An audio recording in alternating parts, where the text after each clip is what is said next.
اس کی ایک اور کسوٹی حضرت ابو الحسن خرقانی رحمۃ اللہ علیہ انہوں نے دی. جیسے ہمارا نظام طریقت ہے، اسی طرح ان کے خلیفہ آئے ان کے پاس اور عرض کرنے لگے کہ حضور مجھے اذن دیجئے، مجھے اجازت دیجئے دعوت اللہ کی، میں لوگوں کو اللہ کی طرف بلاؤں. تو آپ نے فرمایا کہ لوگوں کو اللہ کی طرف بلانا، اپنی طرف نہ بلانا. لوگوں کو اللہ کی طرف بلانا، اپنی طرف نہ بلانا.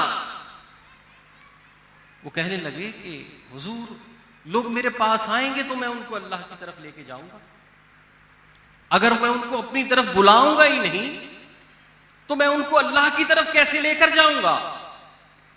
یہ میں کیسے تمیز کر پاؤں گا کہ یہ میرے پاس آئے ہیں یا اللہ کے لیے آئے ہیں؟ تو آپ نے ایک کسوٹی دی. آپ نے فرمایا کہ تم دعوت اللہ کا کام کرو گے، لوگوں کو رشد و ہدایت کی طرف گامزن کرو گے، دعوت و ارشاد کا کام کرو گے، لوگوں کو بدی سے منع نیکی کی طرف راغب کرو گے. تو جب تم یہی کام کرتے ہوئے کسی دوسرے کو دیکھو اور تمہارے دل میں آئے اس کے پاس مجمع کیوں ہے، یہ میرے پاس ہونا چاہیے تھا، اس کے پاس یہ کیوں گیا ہے، اس کو تو میرا مرید ہونا چاہیے تھا.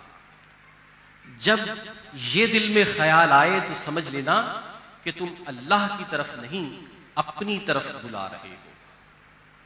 اور جب یہ خیال آئے کہ جس کام کے لیے میں لگا ہوا ہوں یہ میرا معاون ہے، یہ بھی اسی کام پہ لگا ہوا ہے، یہ میرا مددگار ہے، یہ کمپٹیٹر نہیں ہے، یہ میرا ہیلپر ہے، تو پھر سمجھ لینا کہ تم اللہ کی طرف بلا رہے ہو.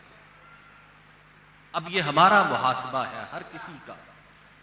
میں عالم ہونے کے ناطے، کوئی سجادہ نشین ہونے کے ناطے، کوئی کسی منصب پہ ہونے کے ناطے ہم اپنے اپنے معاملات کو سکین کر سکتے ہیں، اپنے اپنے احوال کو چیک کر سکتے ہیں کہ ہمارے معاملات میں کیا یہی رنگ ہے کہ ہم جب دیکھتے ہیں کسی دوسرے کو اچھا کام کرتے ہوئے تو ہم اسے اپنا معاون سمجھتے ہیں یا کمپٹیٹر سمجھتے ہیں.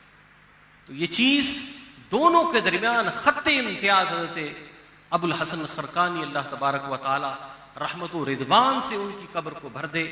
کیا ہی اچھی بات ارشاد فرمائی کہ تم ان دونوں صورتحال میں اس چیز کے ذریعے خط امتیاز کر سکتے ہو، دونوں کو الگ الگ کر سکتے ہو کہ تم اپنے لیے کس کو بلا رہے ہو اور اللہ کے لیے کس کو بلا رہے ہو.